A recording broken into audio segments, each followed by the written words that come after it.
സമേട്ടാ ഈ ട്രിപ്പ് ഷീറ്റിലൊന്ന് ഒപ്പിട്ട് തന്നാല്. ഓഫീസ് കാര്യങ്ങളൊക്കെ 10 മണി കഴിഞ്ഞല്ലേ, നേരം പുലരുന്നതിന് മുമ്പ് വീട്ടുമുറ്റത്താണോ? എത്ര പ്രാവശ്യം പറഞ്ഞു? ഈ രാത്രി മുഴുവൻ ലോറി ഓടിച്ച് വരികയല്ലേ സമേട്ടാ. അതല്ലേ ജോലി. ഈ ട്രിപ്പ് ഷീറ്റിലൊന്ന് ഒപ്പിട്ട ഞങ്ങൾക്ക് വീട്ടിൽ പോയി മക്കളെ കണ്ടിരുന്നൂടെ കുറച്ചു നേരം. എന്തിനു മക്കളെ മാത്രം കാണുന്നു? തള്ളമാരെ കൂടി കണ്ടോ? നാളെ ട്രിപ്പൊന്നും ഇല്ലല്ലോ. കണക്കൊക്കെ ശരിയാണോ എന്തോ. ഗണപതി ഇനിയല്ല ഓഫീസില് ദാ വരുന്നു. കാര്യങ്ങളൊക്കെ ഇന്നലെ രാത്രി 10-10:30 മണി വരെ ഞാൻ പറഞ്ഞതാണ്. വിഘ്നേശ്വരായി ഗണപതിയെ ധർമ്മസങ്കടത്തിലാക്കല്ലേ. രാവിലെ തന്നെ ഒളിമ്പിക്സിലേക്കുള്ള പരിശീലനം ആരംഭിച്ചോ? അമ്മ എവിടെ മോളെ? അമ്മ ജോലി തിരക്കില്ല. ഞങ്ങളുടെ അച്ഛൻ സ്കൂളിൽ പഠിക്കുമ്പോ ഷൂ ചെരുപ്പ് ഇട്ടിരുന്ന്. രണ്ടും ഇട്ടിരുന്നില്ല. അതെന്താ? ഇടാനില്ലായിരുന്നു. ഗണപതി ഇങ്ങ അടുത്തെത്തി.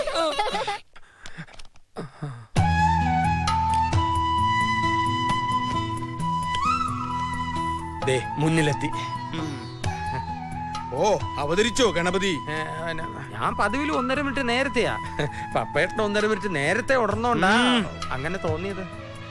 ഉറങ്ങിയിട്ട് വേണ്ടടോ ഉണരാൻ. ഉത്കണ്ഠ വല്ലതും? എന്താ? അല്ല, മനപ്രയാസം വല്ലതും? സഹായിക്കണോ? വേണം. മതി. അപ്പു ഇന്നലെ ഇവിടെ എത്തേണ്ടതല്ലേ? ഇന്നെന്തായാലും വരാതിരിക്കില്ല. നിർത്തണോ? ഇന്നലെയും താൻ പറഞ്ഞു ഇന്ന് വരുമെന്ന്, മിനിഞ്ഞാന്നും പറഞ്ഞു ഇന്ന് വരുമെന്ന്. ഒന്ന് കൊടുവാളെങ്കിൽ മറ്റേ തിടിവാൾ. ഇതിനിടെ ഞാൻ എന്ത് ചെയ്യാനാ? എന്താ അല്ല, എന്റെ ഒരു അവസ്ഥയെ. തന്റെ അവസ്ഥയ്ക്ക് എന്താടോ ഒരു കുഴപ്പം? 40-45 കൊല്ലായില്ലടോ ഞാൻ തന്നെ കൂടെ കൊണ്ടു നടക്കാൻ തുടങ്ങിയിട്ട്. 46 കൊല്ലം. 46. എന്നിട്ടാണോടോ ഇങ്ങനെ ഉത്തരവാദിത്തമില്ലാത്ത രീതിയിൽ പെരുമാറുന്നത്? എന്താണാവോ? ഇത്തവണ മംഗലാപുരത്തേക്ക് അപ്പുവിന്റെ ഒപ്പം തനിക്കൊന്ന് പോയിക്കൂടായിരുന്നോ? ഇക്കാര്യം അപ്പുവിനോട് പറഞ്ഞാൽ ചോദിക്കും ഞാൻ എന്താ കൊച്ചുകുട്ടിയാണോ എന്ന്. പാപ്പേട്ടനോട് പറഞ്ഞാൽ പറയാം അവൻ എന്താ കൊച്ചുകുട്ടിയല്ലേ എന്ന്. ഞാൻ ദുരിതങ്ങളിൽ എനിക്കൊരു കൈത്താങ്ങായി നിന്ന് എന്റെ കുട്ടിയല്ലടോ എന്റെ അപ്പു. അതെ. എന്ത് കൊതേ! എന്റെ അപ്പുവിനെ ഇന്ന് എനിക്ക് ഇവിടെ കാണണം. ഇല്ലെങ്കിൽ ആരെയും എനിക്ക് ഇവിടെ കാണണ്ട. ഇന്നേ മക്കൾ ഇവിടെ വാ. ഉമ്മ ഉമ്മ. ഓ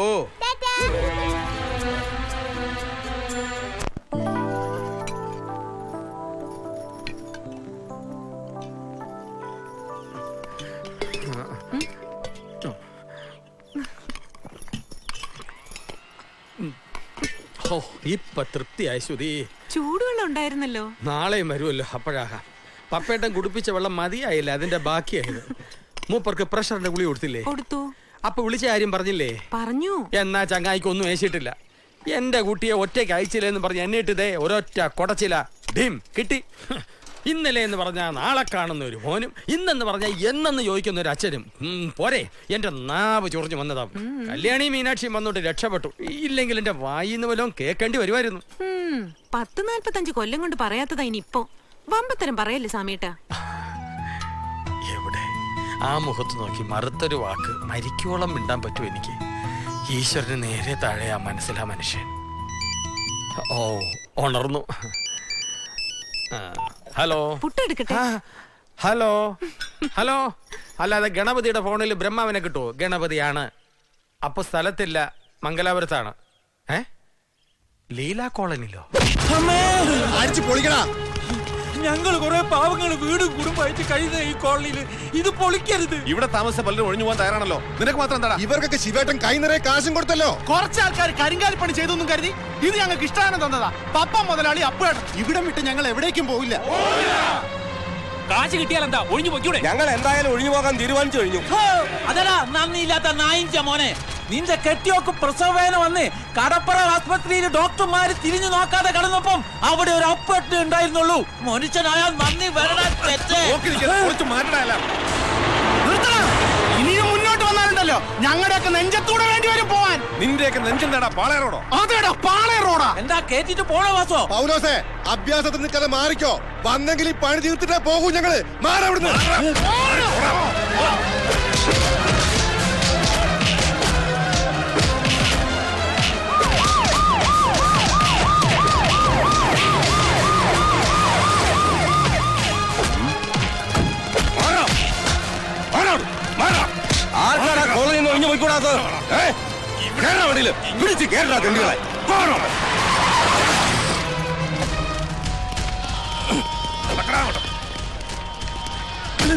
ഗുണ്ടകളെയും പോലീസിനെയും വിട്ട് തല്ലിച്ചതച്ചുകൊണ്ടും പേടിപ്പിച്ചുകൊണ്ടും ഞങ്ങൾ ഇവിടെ ഒഴിഞ്ഞു പോകുമെന്ന് വിചാരിക്കണ്ട. ഇതിനൊക്കെ അപ്പുറത്തോട് നീ സമാധാനം പറയേണ്ടി വരും. അല്ലെങ്കിൽ നോക്കിയോ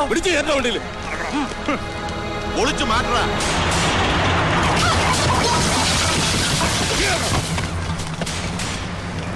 സർ, കമ്മീഷണർ. Sir, sir.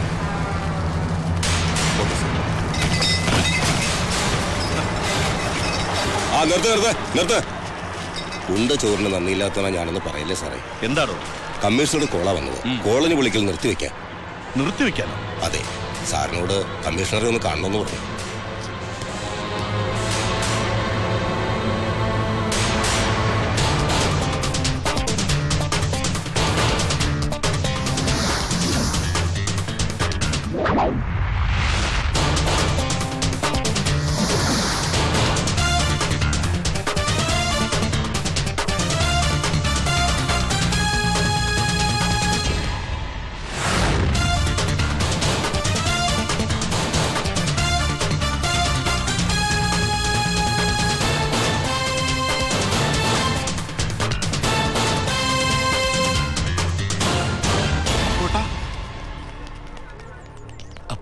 അപ്പോട്ടാ, നമ്മുടെ ആൾക്കാരെ പോലീസുകാര്. അപ്പോട്ടാ, ഞങ്ങളുടെ വീടും കുടിയും.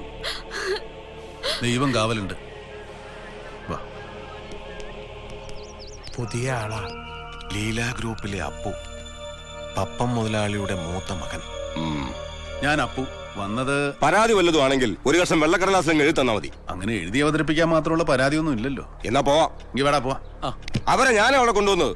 നിങ്ങൾ കൊണ്ടുവന്നുകൊണ്ടാണല്ലോ വിളിച്ചോണ്ട് പോവാൻ ഞാൻ വന്നത്. ക്രിമിനലുകളെ പോലീസ് പിടിച്ചോണ്ട് വന്നാ പുറകെ താമെന്ന് തിരിച്ചങ്ങ് ഒലത്തിക്കൊണ്ട് പോവോ? രാജശേഖരൻ പുതിയ ആളാണല്ലേ? ഈ കോഴിക്കോട് പാളയം പച്ചക്കറി മാർക്കറ്റിൽ പോട്ടറായിട്ട് ജീവൻ തുടങ്ങിയവനായി. ഒലത്തുക പുളുത്തുക എന്നൊക്കെ ഉള്ള 4-ാം തരം പോലീസ് സ്ത്രീ എങ്ങാനും വായിന്ന് വീണ. എനിക്ക് 14-ാം തരം നല്ല അസൽ അവിയൽ തെറിവരിയെ അതിലെല്ലാം ഉണ്ടാവേ. ഇറച്ചിയും മീനും പച്ചക്കറിയും ഇന്നലെ മുഴുത്ത പഴങ്ങളും ഒക്കെ. ഒരു പോർട്ടർ പോലീസ് തെറിവിളി മത്സരത്തിന് വന്നതല്ല ഞാനിവിടെ. ഇവരെ കൊണ്ടുപോകാനാ. അത് ഞാൻ കൊണ്ടുപോയിരിക്കും. കസ്റ്റഡിയിലെടുത്ത് അക്രമികൾ ഇറക്കിക്കൊണ്ടു പോകാനോ? എന്നാ എനിക്കൊന്ന് കാണണം. കസ്റ്റഡിയിലെടുത്തോ? ആരെ? അപ്പൊ മറ്റവന്മാരെ എന്താ എടുത്തിട്ട് പൊങ്ങിയില്ലേ സാറിന്? ഗുണ്ടായുസത്തിന്റെ ബലത്തിൽ ലീലാ കോളനി പൊളിച്ചു നീക്കാമെന്ന അക്രമികള് യോഗ്യന്മാർ. അവരവരുടെ കിടപ്പാടം നഷ്ടപ്പെടാതിരിക്കാൻ വേണ്ടി എതിർത്ത് നിന്ന പാവങ്ങള് അക്രമികൾ. നന്നായിന്റെ അക്രമികൾക്ക് ആശുപത്രി ചികിത്സ അരുതെന്ന് പറഞ്ഞ് കരഞ്ഞ പാവങ്ങൾ അമ്മായിമ്മയുടെ വീട്ടിൽ കസ്റ്റഡിയിൽ.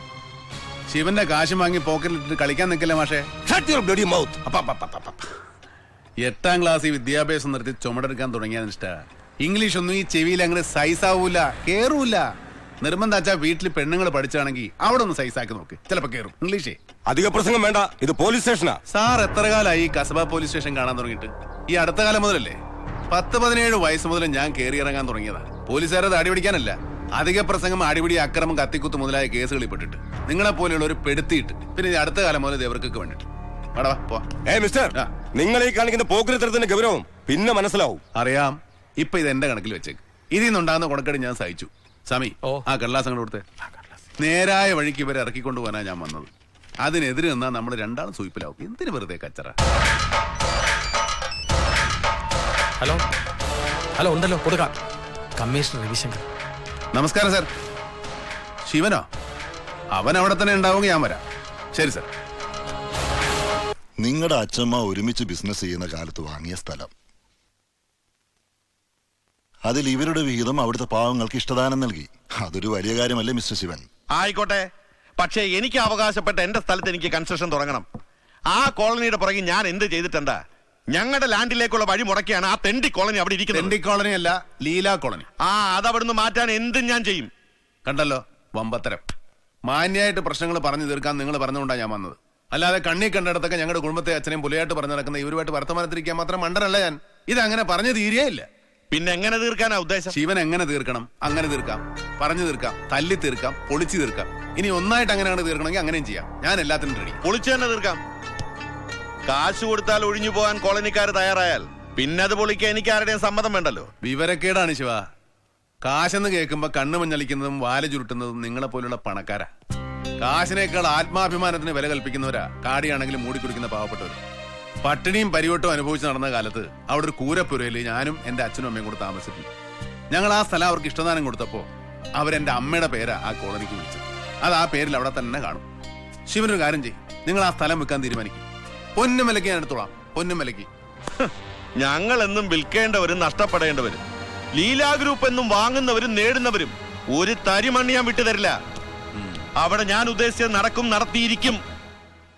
സാറ് തരുന്ന ഉറപ്പിൽ വേണം എനിക്ക് ഇവിടെ നിന്ന് ഇറങ്ങാൻ. കാര്യങ്ങൾ ഞാൻ ഒന്നുകൂടെ പഠിക്കട്ടെ, എന്നിട്ട് വിളിക്കാം. അതുവരെ അവിടെ മറ്റു നടപടികൾക്കൊന്നും അനുവദിക്കില്ല. പോരെ? ശിവ, പഴയ കല്ലായി പാലത്തിന് 100-200 കൊല്ലം പഴക്കണ്ടെന്ന് കേട്ടിട്ടുണ്ട്. പക്ഷേ 200 വയസ്സുള്ളവരാരും ആ പാലത്തിന്റെ മേലെ കൂടെ നടന്നതായി കേട്ടിട്ടില്ല. ഭൂമിയോടും സ്വത്തിനോടുമുള്ള ആക്രാന്തം മൂത്ത് എന്റെ അമ്മന്റെ പേരിൽ ആ മണ്ണിലെങ്ങാനും ഗുണ്ടായിസം കാണിക്കാൻ വന്ന അമ്മയാണ് ഞാൻ ഇറങ്ങേ കളിക്കുകയും ചെയ്യും. ആ കളി കാര്യം.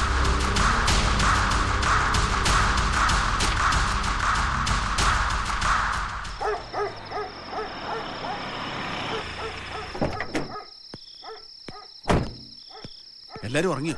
ഇല്ല. എന്റെ അമ്മേ, നീ ആ പെട്ടിക്ക് നിർത്തി വെച്ചേ.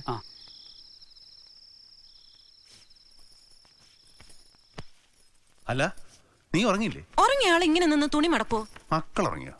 നിങ്ങൾ ഉറങ്ങിയ ആൾക്കാരുടെ സെൻസസ് എടുക്കാൻ ഇറങ്ങിയതാ ഈ നട്ടപ്പാതിരിക്ക്? ചോദിച്ചു പോയതല്ലേ പൊന്നാരെ. മക്കൾക്ക് ലോകകാര്യങ്ങളൊന്നും നോക്കാനില്ലല്ലോ. അച്ഛനെ നോക്കിയിരുന്നു, മടുത്തപ്പോ ഉറങ്ങി. കോഴിക്കോട്ടങ്ങാടിയിൽ ഇന്ന് രാവിലെ എത്തിയെന്നാണല്ലോ അറിവ്. എന്തൊക്കെ കഴിഞ്ഞിട്ടാണാവോ ഈ എഴുന്നള്ളത്ത്? അതെ, താനൂർക്ക് ചക്ക തിന്നാൻ ചെന്നപ്പോ ചക്കയെല്ലാം തമ്പാനൂർക്ക് പോയിന്ന് കേട്ടു. തമ്പാനൂർ ചെന്നപ്പോ ചക്ക മാവില കായ്ക്കുന്നു. മാവിലുണ്ടായ ചക്ക തിന്നാൻ പറ്റുമെന്ന് മാവിലായി ചെന്ന് കാർന്നോമാരോട് ചോദിച്ചപ്പോ കാർന്നോമാര് പറഞ്ഞു ഞങ്ങൾ ഈ നാട്ടുകാരല്ലേ. അപ്പോട്ട് അങ്ങോട്ട് പോന്നു വന്നൂലോ. ഇന്ന് കുറച്ച് ചക്ക തിന്നും. അകത്തൊരു മാവിലായിക്കാരൻ കാരണവരെ കാത്തിരിക്കുന്നുണ്ട്. സുപ്രീം കോടതി കോപിച്ചിട്ടാ? നീയും കൂടെ വാ, ജാമ്യം എടുക്കാൻ ഒരാളുള്ള നല്ലതാ. ഞാൻ ഈ നാട്ടുകാരത്തി അല്ലേ? മാവിലായിക്കാരി? അതെ.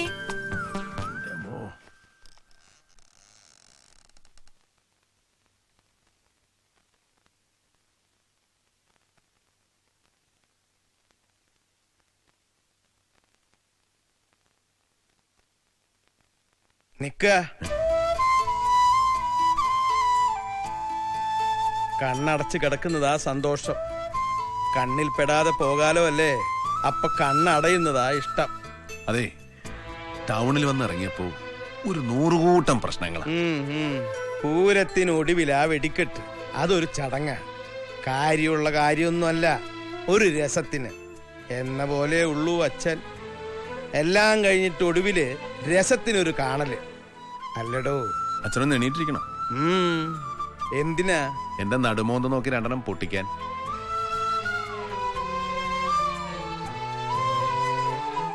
അല്ല, അതാ ഈ ചങ്കു കുത്തിക്കീർന്ന വർത്തമാനത്തെക്കാളും നല്ലതേ.